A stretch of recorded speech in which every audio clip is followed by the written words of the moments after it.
So then John blocks Haley back on Snapchat as well, and she finally resorts to communicating with him via their work app called Sling. She says, "Ooh, blocked on everything but here. You said you don't block and wouldn't unless I blew you up, and I didn't. Unblock me on shit and I won't talk to you, but if you choose to go this route, I will gladly show screenshots to all the people you called me crazy to of the things you said to me," with an angel emoji. "You're probably love bombing some other girl right now, but why did you take it to this extreme? You're the crazy one. No response necessary, just unblock and that'll be your response. Or I'll just have stuff ready for when I go into work tomorrow," with a kiss face. And then he says, "Have stuff ready? What do you even mean? I've stopped being rude to you and explained to you today in a respectful manner that I didn't want to be associated with you. At this point, this is harassment. Like, why can't you leave me alone? That's all I'm asking. Managers can see our chats, you crazy person." Haley says, "It's not harassment. You literally said if I blew you up, you'd block. I wasn't going to send you any more messages, yet you still blocked on everything. I'm not trying to argue or talk to you on here or anywhere right now, but all I'm asking is that you unblock. And yes, I have proof of things you told me that you told people you've never said that I was crazy. I don't want to go there, but I'm asking nicely to unblock and I won't talk to you." Why do you need him to unblock you then if you're not going to talk? Like, what? This is so embarrassing. I have secondhand embarrassment to the highest extreme.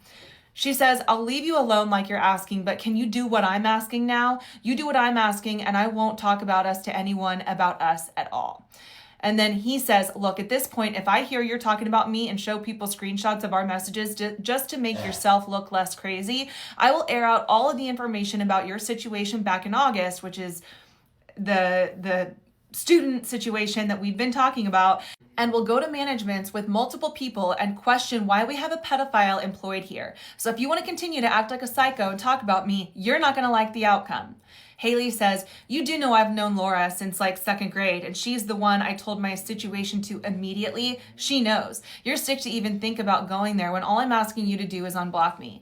Again, this is all over me telling people we hung out. That's it. Why are you making this so much bigger? And for you to even say that right now when I've opened up to you about a lot is just really disappointing. Who hurt you so bad that you feel the need to act like this to someone who seriously just liked you and wanted answers? I've actually told a couple people about my situation there too, believe it or not.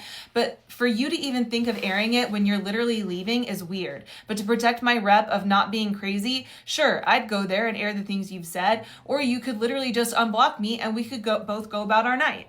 She continues, "I knew this was so much deeper than me telling people. You could have just told me that the reason is my situation, even though we talked about it." He responds, "Bye, Haley. God bless your soul." Haley says, "Why are you saying that? I'm not trying to talk about this anymore, but why can't you just not unblock me? Literally this whole time, I've just wanted to be normal," with a crying face.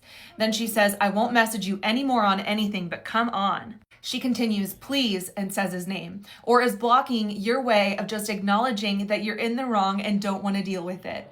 That is so delusional.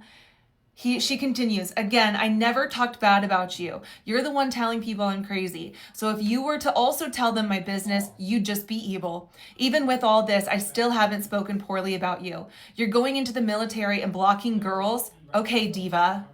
At that point, I think John eventually went to management and she ended up losing her job because of, obviously, so many reasons. I find the pattern of the way that Haley talks to these guys very interesting because she talks to them all kind of the same way. It's very much like, "Oh, I'm just going to be like a guy's girl."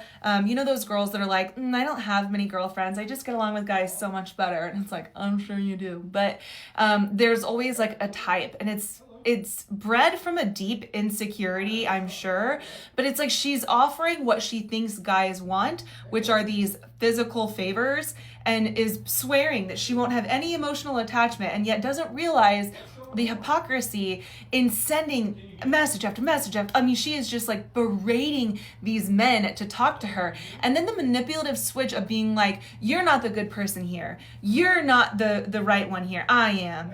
And are you just ignoring this to acknowledge that you're in the wrong?" Like the level of delusion is actually certifiable, I think.